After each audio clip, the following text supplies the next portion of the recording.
धन्यवाद। सबसे पहले मूल निवासी बहुजन समाज को गुलामी से आजादी दिलवाने के लिए अपना जीवन समर्पित करने वाले सभी ज्ञात एवं अज्ञात महापुरुषों को याद करते हुए आदरणीय मंचासीन अतिथिगण एवं साथियों, आज का जो मेरा जो सब्जेक्ट है वो है ब्राह्मणवादी वर्चस्व स्थापित करने के लिए ब्राह्मणों के अनुकूल अभ्यासक्रम का निर्धारण करना एक खतरनाक षड्यंत्र। साथियों,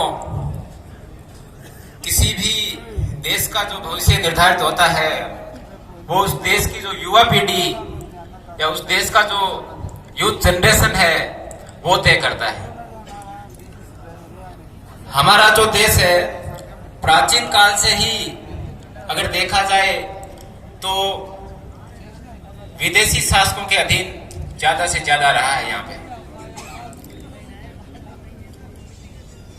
अभी ज्यादा गहराई में नहीं जाते हुए मैं कहना चाहता हूं 1947 के बाद में कहते हैं हमारा देश आजाद हो गया है।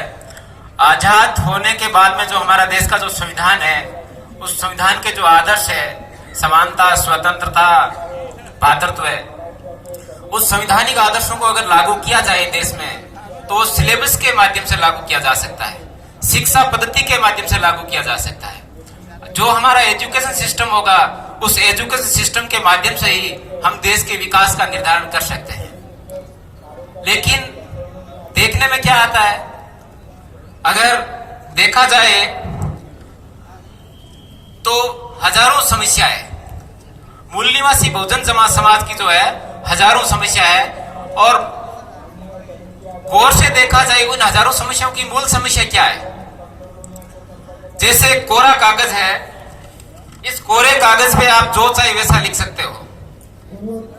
तो हमारी जो एजुकेशन प्रणाली है प्राइमरी एजुकेशन से लेकर के जब बच्चा बोलना सीखता है तब हम इसको स्कूल में भेजते हैं, और वो के जानना सबसे पहले जिसको के जानना उसको सिखाया जाता है।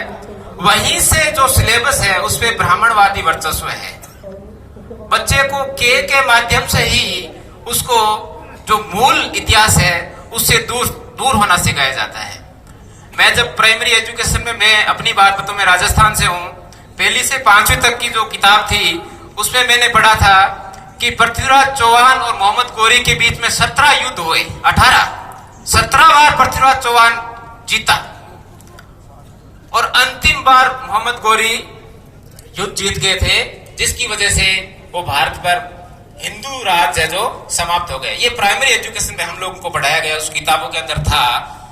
जब आगे चल के मैंने जब इतिहास का सब्जेक्ट किया, इतिहास में जैसे मैंने एमए और नेट की, तब मेरे को पता चला वो झूठा था।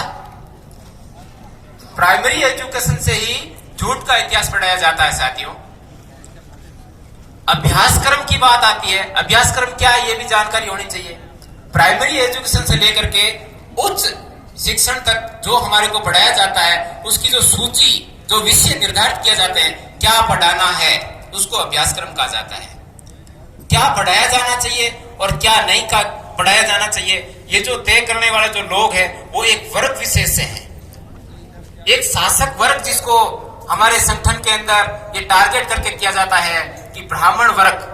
ये ब्राह्मण वर्ग के हाथ में ये सारा सिलेबस निर्धारण करने की प्रक्रिया है, क्योंकि संगठन के माध्यम से हमको ये जानकारी हुई कि शासन लोकतंत्र के सभी स्तंभों पर अनियंत्रित नियंत्रण है ब्राह्मणों का। अगर सभी संस्थाओं पर ब्राह्मणों का अनियंत्रित अधिकार है, इसका मतलब सिलेबस निर्धारण करने का अधिकार भी उन्हीं को है, और सिलेबस निर्धारण करने का अधिकार उन्हीं को है। जब उन्होंने लोकतांत्रिक तरीके से लोकतंत्र पे कब्जा किया है तो सच्चा इतिहास क्यों बताएंगे हम लोगों को। उनको पता है कि अगर अभ्यासक्रम, अगर वो निष्पक्ष तरीके से सही इतिहास को अभ्यासक्रम के अनुसार डाल करके हम लोगों को पढ़ाया जाए तो आधी जागृति वैसे ही हो जाएगी हमारे अंदर। तो ये काम वो नहीं करने वाले, इसीलिए ये हमको करना पड़ता है। बामसेप पे आने के बाद में हम लोगों को सही जानकारी का पता चलता है। अभी हम लोग जो पूरे देश भर में प्रबोधन का सत्र चला रहे हैं, बाबा साहब के एक लोगों को लेकर के, बाबा साहब ने कहा था कि पढ़े लिखे लोगों ने धोखा दिया। और उन पढ़े लिखे लोगों को तैयार करने के लिए बामसेफ एवं भारत मुक्ति मोर्चा को अभियान करना पड़ रहा है, प्रबोधन का सत्र चलाया जाना पड़ रहा है। इसका कारण, जो मूल कारण, वो अभ्यासक्रम है। तो अभ्यासक्रम अपने अनुकूल जब तक नहीं होगा तब तक हमारी समस्याओं का समाधान नहीं हो सकता। और अभ्यासक्रम को के निर्धारण करने के लिए जब तक अगर हम कब्जा करना पड़ेगा तो उसके लिए जो अभ्यासक्रम को जो बनाने वाली जो संस्था है उस पर कब्जा करना पड़ेगा। उस पर कब्जा करने के लिए हमको शासन के सभी स्तंभों पर कब्जा करना पड़ेगा। और अगर शासन के सभी स्तंभों पर कब्जा करना है तो राष्ट्रव्यापी जन आंदोलन के बिना यह असंभव है। अगर राष्ट्रव्यापी जन आंदोलन खड़ा करना है तो बामसेफ उसकी ऑफशूट जो विंग्स है उसके साथ समय, श्रम, बुद्धि, पैसे और हुनर के साथ में अपना योगदान देना है। इसी के साथ में जय भीम, जय मूल निवासी। धन्यवाद माननीय तक्कुराम मेघवाल जो कि राजस्थान से थे। अगले वक्ता के रूप में हम लोग आमंत्रित करना चाहते हैं